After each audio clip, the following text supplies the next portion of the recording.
Film dibuka dengan memperlihatkan kita, adegan Bishop yang kini menikmati waktu luangnya di Brasil. Ia tinggal di sebuah kapal pesiar, dan tentu saja kapal ini sudah dipersenjatai lengkap. Sore itu dirinya keluar untuk ngopi di sebuah kafe, namun tiba-tiba ia didatangi oleh seorang wanita, yang bilang kalau pimpinannya ingin menawarkan Bishop sebuah tugas. Di mana ia harus membunuh 3 orang tertentu, dan membuatnya mati seakan-akan, karena sebuah kecelakaan. Wanita ini bilang, Bishop harus mau mengambil tugas tersebut, atau dia dan beberapa anggota yang sudah ada di bar, siap membunuhnya.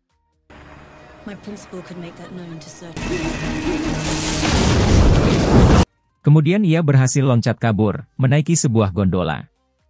Namun wanita tadi bersama beberapa pasukan tambahan, masih terus mengejarnya.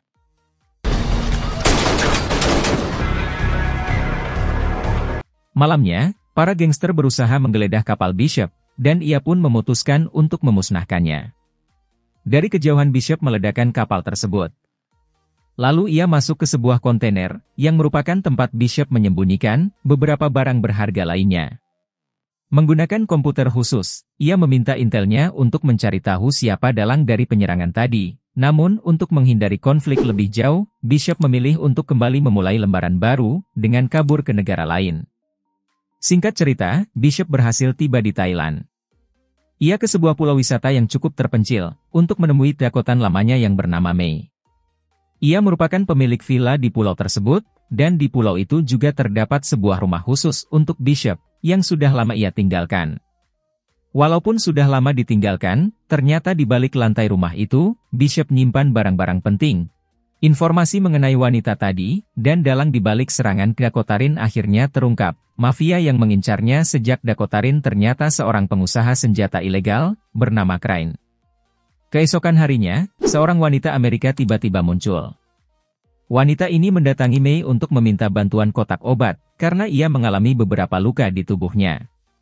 Dan benar saja, malamnya terdengar wanita tersebut kembali dipukuli oleh pacarnya, saat berada di atas kapal. Awalnya Bishop tak ingin ikut campur, namun Mei mendakotaksanya untuk memberikan bantuan. Terpaksa Bishop pun ke sana, dan saat membela diri dari serangan, tak sengaja membunuh pacar wanita itu. Sambil Mei mengevakuasi wanita tadi, Bishop masuk ke kapal dan mengecek beberapa hal di sana. Ia menemukan paspor dan ponsel wanita tadi, yang ternyata bernama Gina. Namun di ponsel Gina anehnya terdapat foto Bishop, ia pun menyadari ada yang tidak beres. Di lain sisi untuk menutupi kedakotatian pacar Gina, ia pun membakar habis seluruh kapal tersebut. Tanpa basa-basi, ia menginterogasi Gina tentang siapa orang yang telah mengirimnya. Awalnya ia tak mau mengaku, namun pada akhirnya ia bilang, kalau Crane Dakotang mengirimnya, namun ia bukan bawahannya, melainkan Crane mempunyai rahasia tentang Gina, yang membuatnya terpaksa menuruti perintahnya. Keesokan harinya, ia mencoba mencari tahu latar belakang Gina, yang ternyata seorang pemilik panti asuhan, bagi anak-anak mantan korban perdagangan manusia. Gina bilang, kalau sebulan lalu salah satu stafnya diculik, 3 hari kemudian ia kembalian kondisi penuh luka, dan akhirnya meninggal. Dan bilang dia akan menyiksa anak-anak lainnya, jika Gina tak menuruti perintahnya. Siang itu terlihat beberapa pasukan, mengawasi mereka dari jauh. Untuk mengulur waktu, Bishop menyuruh Gina untuk berpura-pura bersikap mesra, sehingga anggota Crane mengira semua rencana berjalan lancar. Tindakan Gina yang tulus dalam merawat anak-anak di panti asuhan membuatnya luluh, karena ternyata Bishop waktu kecil merupakan seorang anak yatim piatu. Bahkan ia sudah diperdagangkan ke beberapa kelompok mafia, dan sejak kecil dirinya dilatih untuk menjadi mesin pembunuh. Crane ternyata berada di satu tempat pelatihan yang sama dengannya, namun bedanya Bishop berhasil kabur, sedangkan Crane tidak. Pada malam itu, Bishop bahkan menitipkan jam tangan pemberian ayahnya, sebagai janji bahwa dirinya akan menghabisi Crane. Keesokan paginya, datang gerombolan pasukan Crane, dan Gina berhasil diangkut. Sedangkan Bishop di bawah untuk bertemu dengan Crane, begitu sampai di tempatnya, lalu Crane datang untuk memberikannya sebuah file, tentang siapa target pertamanya. Yaitu merupakan, seorang pengusaha senjata ilegal terbesar, di benua Afrika. Ia bernama Krill, dan saat ini dirinya ditahan di sebuah penjara paling ketat di dunia, yang berada di Malaysia. Crane berjanji akan melepaskan Gina jika Bishop melakukan permintaannya. Untuk mendakotastikan janjinya, setiap Bishop berhasil membunuh 1 dari 3 targetnya, ia akan menerima video call dari Gina. Bishop akhirnya tiba di Malaysia dan langsung mengumpulkan semua informasi mengenai Grill. Selain penjara ini sulit untuk ditembus karena berada di sebuah pulau. Para napi juga tidak bisa melarikan diri, karena lautannya dipenuhi dengan hiu ganas.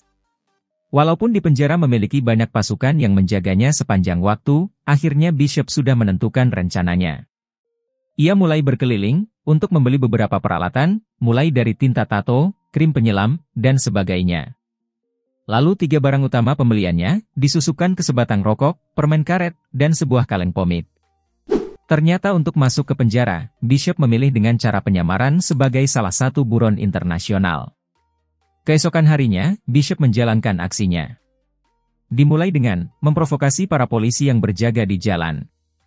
Tak butuh waktu lama melihat itu, membuat Bishop langsung dikira buronan internasional, ia pun dibawa ke penjara yang dimaksud. Dan saat dilakukan pemeriksaan, sang sipir penjaga tak menaruh kecurigaan sama sekali.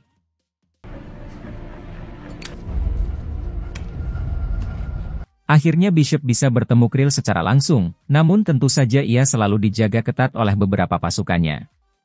Setelah seharian mencoba membaca situasi, kemudian ia mencuri salah satu pisau dari napi saat makan. Pisau itu ia gunakan untuk melindungi Krill dari serangan seorang napi.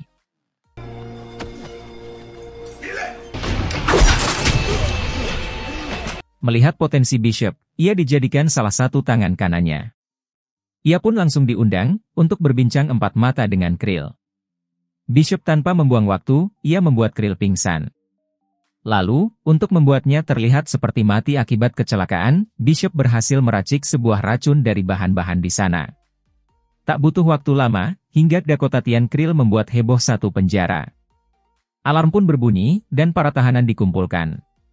Bishop sendiri langsung menjalankan rencana kedua, di mana ternyata barang yang ia selipkan di dalam rokok, merupakan bahan peledak yang ketika disatukan dengan permen karet, akan membuat ledakan.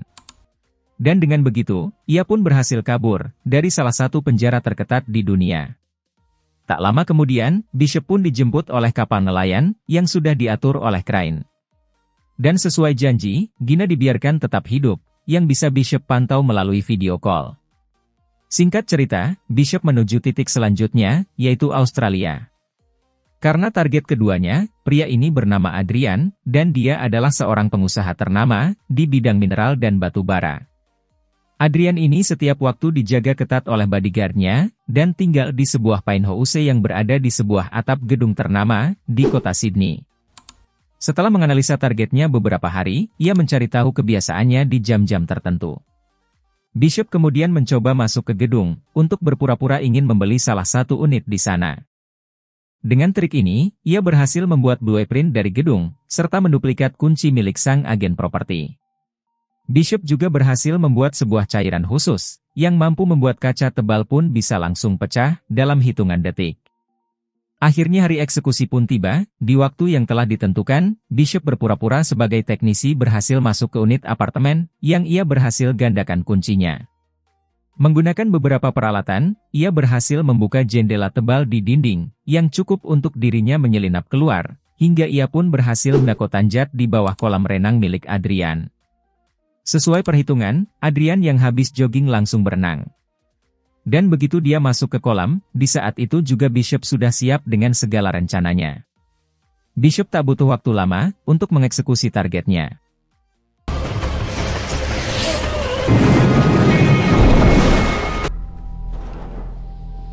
Alhasil ia pun menyuruh anggotanya, untuk menelpon Bishop. Namun terlihat Gina, meminta Bishop untuk memperhatikan jam tangan yang ia berikan. Tiba-tiba anggota Crane marah dan memutuskan jaringan. Ternyata tepat di belakang Gina, terdapat nomor seri dari kapal di mana ia ditahan. Dari sana, Bishop dengan mudah melacak keberadaan kapal tersebut, yang ternyata kebetulan berada di kota Sydney. Namun nampaknya, menyadari Bishop akan mengincarnya, Crane berhasil memindahkan kapal lebih dulu. Menggunakan helikopter, Bishop mencoba mengejarnya, ia berhasil berenang dan menyusup ke dalamnya. Bishop mampu menghabisi banyak anggota Crane, namun tetap saja jumlah mereka terlalu banyak.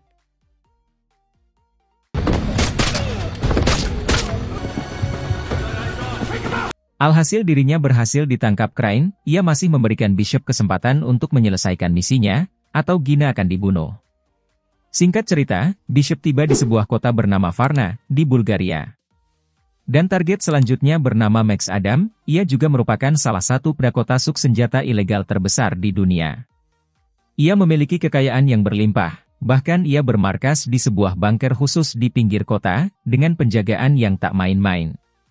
Ia juga memiliki beberapa kapal selam, dengan persenjataan lengkap. Singkat cerita, Bishop berhasil masuk ke sistem pengamanan markas, menggunakan komputer khusus miliknya. Dari sana ia menemukan informasi bahwa perusahaan memiliki helikopter pribadi di sebuah rumah sakit tertentu di kota. Kemudian Bishop ke rumah sakit tersebut, lalu dari jarak yang cukup jauh menggunakan sniper, ia berhasil menembak kaki salah satu penjaga Max. Dan tak lama kemudian, rumah sakit tersebut mengirim helikopternya ke sana. Di saat itu, Bishop sendiri sudah masuk ke dalam bagasi heli. Setiap sudut ruangan dilengkapi dengan CCTV, untuk membuatnya tak berfungsi, Bishop membawa alat pengacau jaringan, yang membuatnya sedikit lebih leluasa. Dirinya berhasil menumbangkan belasan anggota Max, secara diam-diam. Namun hal ini sudah mereka antisipasi, makanya Max langsung masuk ke lift, untuk menuju sebuah bunker bawah tanah. Namun sekali lagi, kita diperlihatkan ketampuan Bishop, yang membuatnya selalu selangkah lebih cepat dibanding musuhnya. Ternyata sosok Max ini malah terlihat lebih santai, dan mengagumi cara kerja Bishop, yang bisa menerobos semua pengamanannya. Tanpa basa-basi, Bishop juga menawarkan Max sebuah kerjasama. Di mana sejauh ini, Crane sudah memperlarat Bishop untuk menyingkirkan semua saingan bisnisnya. Sekarang gilirannya untuk balas dendam, namun untuk menaklukkan Crane, Bishop membutuhkan sumber daya yang Max miliki. Ia pun setuju dan rencana pembalasan dendam pun telah disepakati, dimulai dengan mereka membuat sebuah alibi, yang seakan-akan Max mati akibat terkena jebakan yang Bishop buat. Di saat ia tercebur ke laut, Bishop muncul untuk membawanya menyelam ke tempat tersembunyi.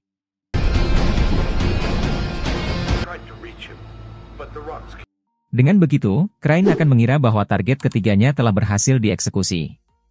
Crane sendiri tak percaya jika Max sudah mati. Maka dari itu, ia meminta sebagian besar pasukannya untuk ke markas Max dan mencari jasadnya. Bishop sendiri sempat bilang ke Crane kalau mayat Max sudah dia simpan di dalam salah satu kapal selamnya. Sebelum pasukan Crane datang, ia telah mendakotasang berbagai perangkat di sana.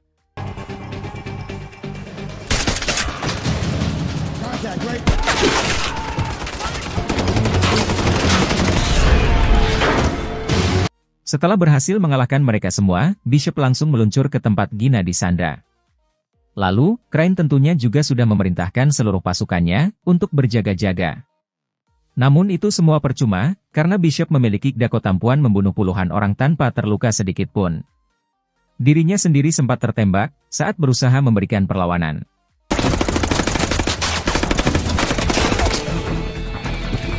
Crane yang melihat banyak pasukannya telah dikalahkan, memilih rencana lain, yaitu mengaktifkan bom waktu di kapalnya, dan meninggalkan Gina di sana sebagai umpan, untuk membunuh Bishop. Untung saja, sebenarnya di kapal terdapat salah satu fasilitas pelarian darurat, yang cukup untuk satu orang. Bishop kemudian mengirim Gina keluar duluan, agar bisa fokus menghabisi Crane, yang sedang berusaha kabur, menggunakan helikopter miliknya. Pada akhirnya Crane dan Bishop kembali bertemu, mereka berdua berduel di menit-menit akhir sebelum kapal meledak.